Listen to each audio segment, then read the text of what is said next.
कल्याण डोंबिवली महानगरपालिकेची ही हालाकीची परिस्थिती बघून डोळ्यामध्ये अश्रू येतात, मन भरून येतो।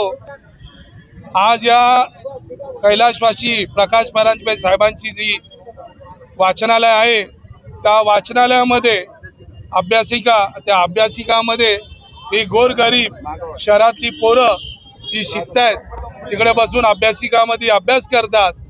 पण कल्याण डोंबिवली महानगरपालिकेला त्या गोष्टीचा गांभीर्य नाही। त्यांनी जो कट कारस्थान केला आहे त्या कट कारस्थानाला मोडून काढण्याकरता शिवसेना उद्धव बाळासाहेब ठाकरे पक्षाच्या वतीने आम्ही सगळ्यांनी त्यांना निवेदन दिला होता। त्या निवेदनामध्ये सन्माननीय अतिरिक्त आयुक्त साहेबांनी सर्वांनी आम्हाला एक तोंडी आश्वासन दिला होता का या शहरातल्या गोरगरीब विद्यार्थ्यांना MPC UPC इंजिनियर ज्या काही याच्यामध्ये शिक्षण घेणाऱ्या विद्यार्थ्यांना गावाखेड्यातल्या पाड्यातल्या विद्यार्थी जे इकडं सुभाष मैदानामध्ये ट्रेनिंग घेऊन हे विद्यार्थी तिकडे अभ्यासिकामध्ये अभ्यास करतात, अशा विद्यार्थ्यांवर अन्याय होऊन देणार नाही असं आम्हाला तोंडी आश्वासन दिला होता। पण त्याचा पाठपुरावा सातत्याने आम्ही करत होतो, पण त्या पाठपुराव्याला आम्हाला काही यश आलं नाही।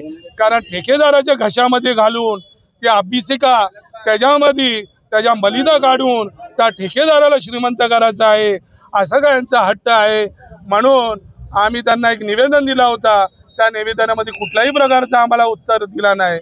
अशा सगळ्या गोरगरीब विद्यार्थ्यांकरता मी महापालिकेला आणि प्रशासनाला आणि केंद्रामध्ये बसलेल्या राज्यकर्त्यांना जे बोलतायत, देशाचे पंतप्रधान बोलतायत बेटी बचाओ बेटी पढाओ, विद्यार्थ्यांचा मोठा गोंगाट करून सोशल मीडियामध्ये लोकांना चित्र दाखवतात, अशा लोकांचा लक्ष या इकडे कल्याण शहरामध्ये आम्ही केंद्रित करण्याकरता आज कल्याण शहरामधनं प्रत्येक घराघरातनं दारादारातनं रिक्षा वाहन चालकांकडनं दुकानदारांकडनं इवन गोरगरीब जनतेकडनं माझ्या माईबाप जनतेकडनं पैशांचा हा भीक मागितला आहे।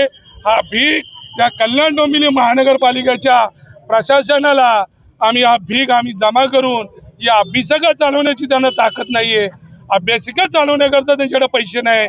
म्हणून शिवसेना उद्धव बाळासाहेब ठाकरेच्या वतीने मागितलेला भीक आम्ही त्यांना आज भीक रूपाने देणार आहे आणि ती अभ्यासिका या भिकेच्या पैशांना त्यांनी चालवावा असं आमचं म्हणणं आहे आजच्या दिवसाला।